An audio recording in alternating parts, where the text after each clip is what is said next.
যে জানে না টেন্স তার ইংলিশ গ্রামারে নাই কিন্তু সেন্স। সো বাচ্চাদেরকে বা স্টুডেন্টদেরকে গ্রামারের প্রতি সেন্স দেওয়ার জন্য আমরা কি করছি? বিগত ক্লাসগুলোতে কি present indefinite tense, present continuous tense, তো তার ধারাবাহিকতায় আজকে কিন্তু আমরা প্রেজেন্ট পারফেক্ট টেন্স নিয়ে কথা বলছি। Let's start. ওকে, যে টেন্স দ্বারা কোনো কাজ এইমাত্র শেষ করা হয়েছে বাট তার রেজাল্ট বা ফলাফল এখনো বের হয়নি, এরকম বোঝালে সেটা কি হয়? ভার্বের প্রেজেন্ট পারফেক্ট টেন্স হয়। আমি আবার বলছি, কোন কাজ এইমাত্র শেষ করা হয়েছে কিন্তু রেজাল্ট এখনো বের হয়নি, এরকম বোঝালে ভার্বের প্রেজেন্ট পারফেক্ট কন্টিনিউয়াস টেন্স হয়। বাচ্চারা মুখস্থ করে ফেলবে কিন্তু। ওকে, সো আমরা স্ট্রাকচারে যাই, দেখি কি আছে এখানে। প্রেজেন্ট পারফেক্ট টেন্সের affirmative structure: subject plus have বা has plus মূল ভার্বের past perfect form plus object. Of course you have to remember strongly in the properly if you want to make the sentence, okay, and understand the grammar or the right use of verb or the other things. Of course you should know the structure. So present perfect tense এর affirmative structure কেমন হবে আবার বলছি: subject, then what, have বা has, মূল ভার্বের past perfect form বা verb 3, then object বা extension. Understand? Okay, example: I have eaten rice. I have eaten rice. আমি ভাত খেয়েছি। হ্যাঁ, ভাত খেয়ে তারপরে বলা নেই। So this is present perfect tense. He has done the work.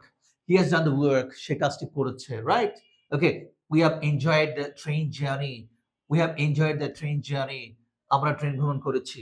Karim has sat on the chair. Karim has sat on the chair. Karim has sat on the chair. So what? করিম চেয়ারে বসেছে। Sharif has recited the Holy Quran.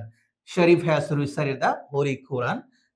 শরীফ কোরআন পড়েছে বা তেলাওয়াত করেছে। So এখানে নোটটা হলো, subject যদি থার্ড পারসন সিঙ্গুলার নাম্বার হয় তাহলে হ্যাজ হবে।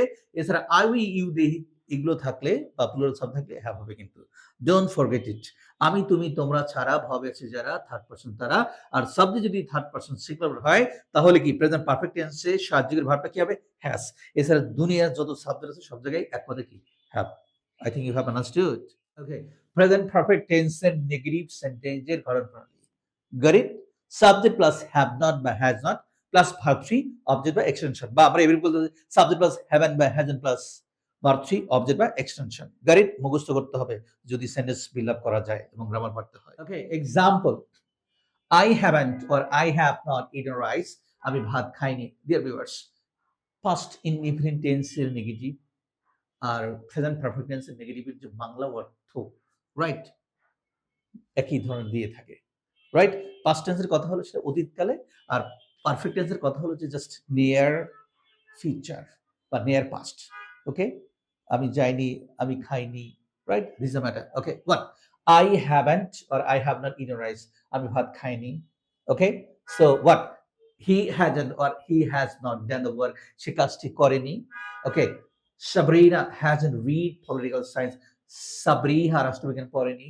ওকে, Adiq hasn't played football. Adiq football খেলেনি। Sharif has not recited the Holi কোরআন। শরীফ কোরআন তেলাওয়াত করেনি। গরে প্রেজেন্ট পারফেক্ট টেন্সের ইন্টারোগেটিভ কনফ্রন্টিভ। যারা 4-5 এ পড়ো তাদের কিন্তু ডব্লিউএস কোশ্চেন মেকিং আছে। যদি তোমরা ডব্লিউএস কোশ্চেন মেকিং গুলো ভালো করতে চাও, of course you should know the structure. এবং ইংলিশে টকিং করতে গেলে তোমাকে কোশ্চেন করে শিখতে হবে। আর প্রত্যেক টেন্সে কিন্তু 4 ধরনের স্ট্রাকচার হইতে পারে বা ইন্টারোগেটিভ সেন্টেন্স হতে পারে, যেমন normal interrogative, WH interrogative, negative interrogative and the WH এর নেগেটিভ। তার ধারাবাহিকতায় এখানে কি আছে? ইন্টারোগেটিভ সেন্টেন্স গঠন করে বাক্যের শুরুতে হ্যাভ বা হ্যাজ বসে। এখন হ্যাভ হ্যাজ কখন হবে সেটা সাবজেক্টের উপর ডিপেন্ড করবে। আবার বলছি, সাবজেক্ট যদি থার্ড পারসন সিঙ্গুলার নাম্বার হয় তাহলে কি হ্যাজ হবে, আর এছাড়া সব জায়গায় হ্যাভ হবে। তো সাবজেক্ট হোয়াট, বাক্যের শুরুতে হ্যাভ বা হ্যাজ, দেন সাবজেক্ট, ভার্বের past participle form, then object বা এক্সটেনশন। ওকে, আবার উদাহরণ পড়ি এবার। Have you eaten rice. এবার দেখি ইউ আছে না? ওকে, এখানে সাবজেক্ট কি? ইউ। ইউ যদি সাবজেক্ট কি হবে? হ্যাভ হবে। আই উই ইউ দিয়ে প্লুরাল সাবজেক্ট হলে হ্যাভ হবে। সো ইউ থাকার কারণে কিন্তু হ্যাভ হয়েছে। তো হ্যাভ ইউ ইটেন রাইস, তুমি কি ভাত খেয়েছো? হ্যাজ হি ডান ওয়ার্ক, সে কাজ করেছে। Look listen, he third person singular number না, তাহলে কি হবে? হ্যাজ হবে। আবার বলি, সাবজেক্ট যদি থার্ড পারসন সিঙ্গুলার হয় তাহলে হ্যাজ হবে। আমি অনেক স্টুডেন্টকে দেখেছি এই হ্যাভ হ্যাজ এর ব্যবহারটা ঝামেলা থাকে। সো সেক্ষেত্রে মনে রাখতে হবে কি, সাবজেক্ট যদি থার্ড পারসন সিঙ্গুলার হয় হ্যাভ, আর দুটো শব্দ হ্যাভ, এক পদের কথা শেষ। Okay, so have they enjoyed the train journey, তারা কি ট্রেন ভ্রমণ করেছে? Has Rahim gone to school, Rahim কি স্কুলে গিয়েছে? Have birds flown in the sky, পাখিরা কি আকাশে উড়েছে?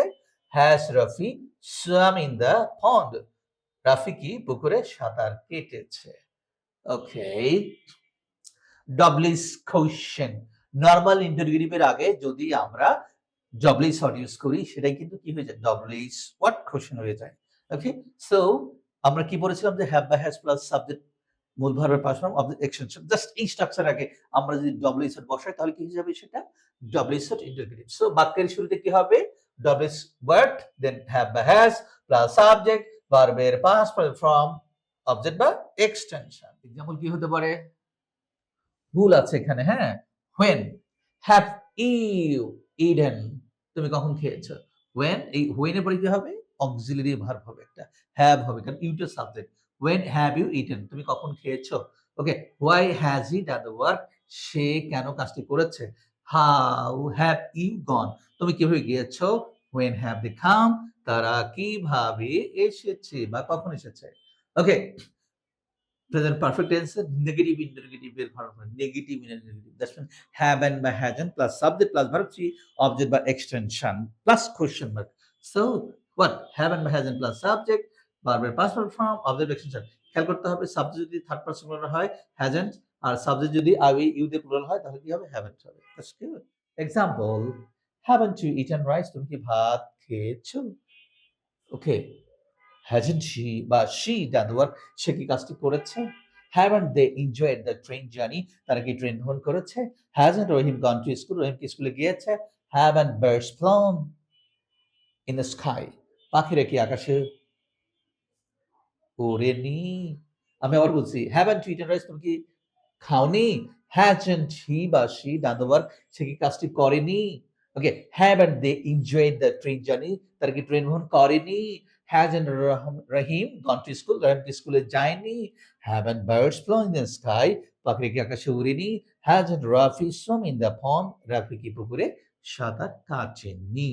ওকে, এবার আমরা এই যে নেগেটিভ ইন্টারোগেটিভ এর আগে যদি আমরা ডবল এস একটা ওয়ার্ড বসাই তাহলে সেটা কি হয়ে যাবে, double S negative indicative. Great. So WS plus haven't by hasn't plus subject মূল ভার্বের past form object বা extension. Example, why haven't you eaten rice? তুমি কেন ভাত খাওনি? Why hasn't he or she done the work? সে কেন কাজটি করেনি? Why haven't they enjoyed the train journey? তারা কেন ট্রেন ভ্রমণ করেনি? আমি আবারও বলছি, প্রেজেন্ট পারফেক্ট টেন্স কোনো কাজ এইমাত্র শেষ করা হয়েছে কিন্তু তার ফলাফল এখনো বিদ্যমান বা বের হয়নি, এরকম বুঝাইলে ভার্বের প্রেজেন্ট পারফেক্ট টেন্স হয়। প্রেজেন্ট পারফেক্ট টেন্সের ছয়টা structure, affirmative structure, negative structure, interrogative structure, WH interrogative, negative interrogative and WH negative interrogative. Got it? So এই স্ট্রাকচারগুলো আমি আবার একটু বলে দিচ্ছি যেহেতু আমাদের গ্রামারে কম্পিটিশন চলে এখানে। সো আমার মতো তোমাকে ক্লাসে পারফরম্যান্স করতে হবে। ওকে? আর তোমরা যদি কেউ টেন্সে দুর্বল থাকো তাহলে আমাদের এই যে ইউটিউব চ্যানেল বা গ্রামার ভিলেজ পেজ বা আবুল কাশেম গ্রামার ভিলেজ এই পেজগুলোতে, এই ফেসবুকগুলোতে, ইউটিউবগুলোতে তোমরা সার্চ দিবে তাহলে কিন্তু টেন্সের উপর যাবতীয় ক্লাসগুলো A to Z তোমরা কিন্তু পেয়ে যাবে। সেটা কি ঘরে বসে 24 আওয়ার্স যখন তখন তোমরা দেখতে পারো। ওকে? সো আমি স্ট্রাকচার আবার বলে দিচ্ছি। প্রেজেন্ট পারফেক্ট টেন্স এর অ্যাফার্মেটিভ বাক্যের গঠন প্রথমে সাবজেক্ট বসে, সাবজেক্ট অনুযায়ী হ্যাভ বা হ্যাজ বসে, মূল ভার্বের past form object extension. Note, subject যদি থার্ড পারসন সিঙ্গুলার নাম্বার হয় তাহলে কি হবে, হ্যাজ বসে। আর এছাড়া সকল প্রকার সাবজেক্ট পরে কিন্তু হ্যাভ হবে। নেগেটিভ বাক্যের গঠন প্রথমে সাবজেক্ট বসে, এরপরে হ্যাভ নট বা হ্যাজ নট বসে, প্লাস মূল ভার্বের পাস্ট ফর্ম অবজেক্ট বা এক্সটেনশন বসে। ইন্টারোগেটিভ বাক্যের গঠন হ্যাভ বা has plus subject plus verb three object বা এক্সটেনশন প্লাস কোশ্চেন মার্ক। কি ডবল-এস ইন্টারোগেটিভ, ডবল-এস প্লাস হ্যাভ বা has plus subject plus verb three object বা extension plus question mark. Negative interrogative বাক্যের গঠন হ্যাভেন বা hasn't plus subject plus verb three object বা extension plus question mark. Double-S negative interrogative বাক্যের গঠন double-S plus haven বা hasn't plus subject plus verb three object বা extension. ওকে, আমার মতো পারফর্ম করতে হবে। তাহলে তুমি যে স্কুলে পড়ো, যে ক্লাসে পড়ো না কেন, ক্লাসের টিচার যদি পড়া ধরে যদি এভাবে পারফর্ম করতে চাও সবাই কিন্তু হাততালি দিবে এবং শত শত স্টুডেন্টের মধ্যে তোমাকে টিচার কিন্তু জানবে এবং তুমি একজন ভালো পারফর্মার হবে, তুমি তোমার আইডিতে পরিচিত হবে। সো ভালো থাকি, আল্লাহ হাফেজ, বাই।